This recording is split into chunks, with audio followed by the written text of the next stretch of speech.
اعوذ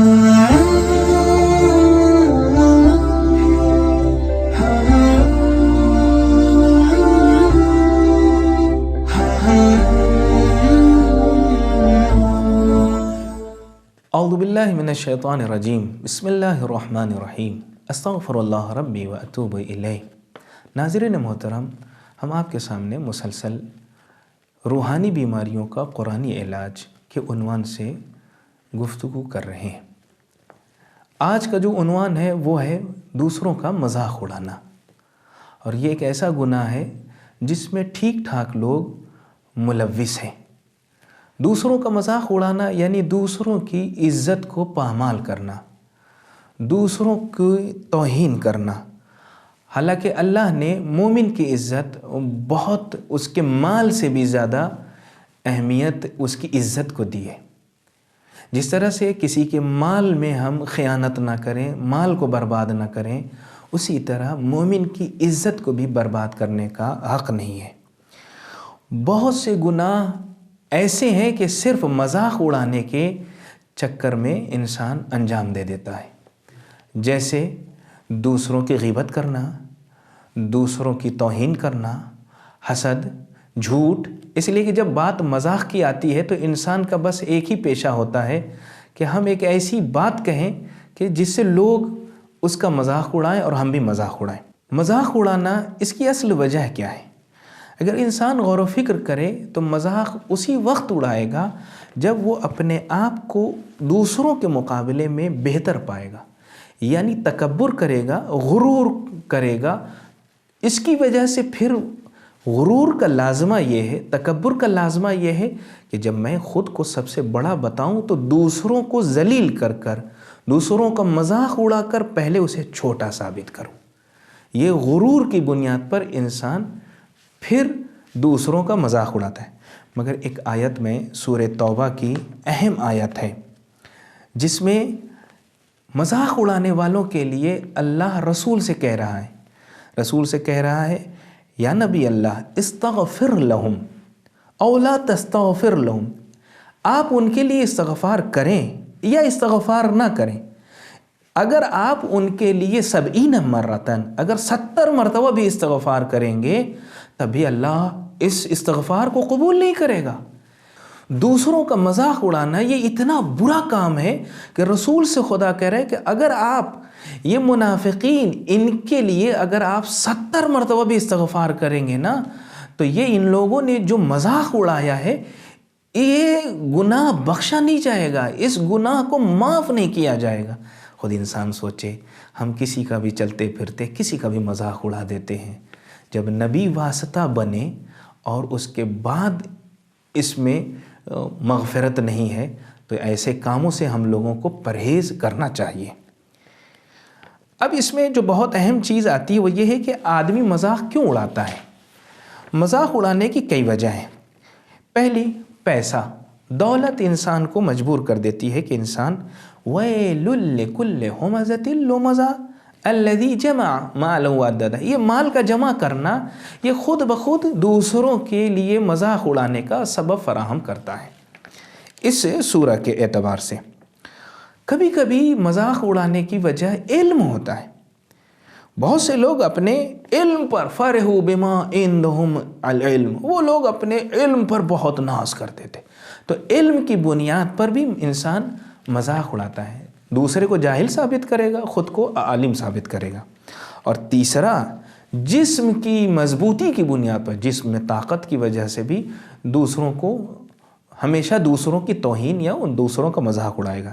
جیسے کفار ہمیشہ کہتے تھے من اشد منا قوتا، یعنی اپنی قوت پہ بہت ناز کرتے تھے اور پھر مخالفین یعنی مسلمانوں کا مذاق اڑایا کرتے تھے۔ کبھی کبھی برے القاب سے مذاق اڑایا جاتا تھا، اور وہ برا القاب کچھ اور نہیں تھا، رسول پر ایک طعنہ یہی تو دیا جاتا تھا، ما نراک اتبعک الا الذین هم اراذلنا، ہم نے آپ کے ارد گرد انہی لوگوں کو اتباع اور پیروی کرتے ہوئے دیکھا جو فقیر تھے۔ یعنی یہ مذاق کی وہ حد ہے کہ رسول کے آس پاس بیٹھنے والوں کو فقیر کہا جا رہا تھا۔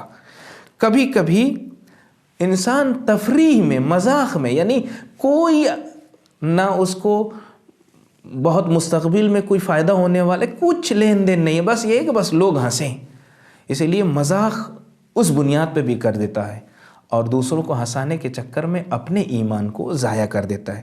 جہل و نادانی کی بنیاد پر کبھی کبھی انسان مذاق اور دوسروں کی توہین کر بیٹھتا ہے، دوسروں کی عزت سے کھیلتا ہے۔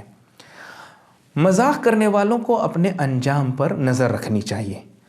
جو لوگ بھی مذاق کرتے ہیں انہیں یاد رکھنا چاہیے کہ قیامت میں فَالْيَوْمَ الَّذِينَ آمَنُوا مِنَ الْكُفَّارِ يَضْحَكُونَ، کفار کے لیے یہ ہوگا کہ اس دن، قیامت کے دن، اس دن مومنین ان کی اس کرتوت کی وجہ سے ان کا وہاں پر مذاق اڑایا جائے گا، یعنی انہوں نے دنیا میں مومنین کا مذاق اڑایا تھا، یہ ان کی سزا وہاں قرار پائے گی۔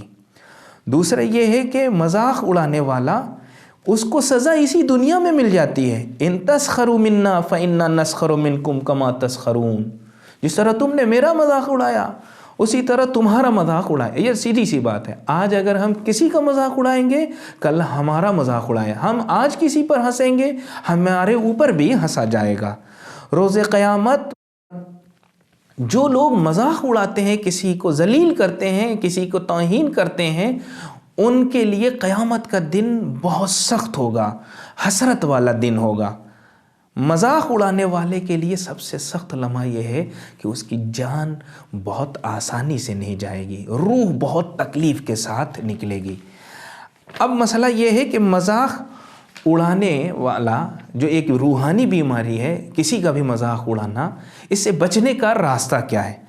سب سے پہلے ہمیں یہ دیکھنا پڑے گا کہ ہم تکبر کی بنیاد پر کسی کا مذاق اڑا رہے ہیں تو ہم اس وجہ کو ہی ختم کر دیں، یعنی تکبر کو ختم کریں، خود بخود دوسروں کی صف میں آ جائیں گے اور خود بخود مذاق بھی نہیں اڑائیں گے۔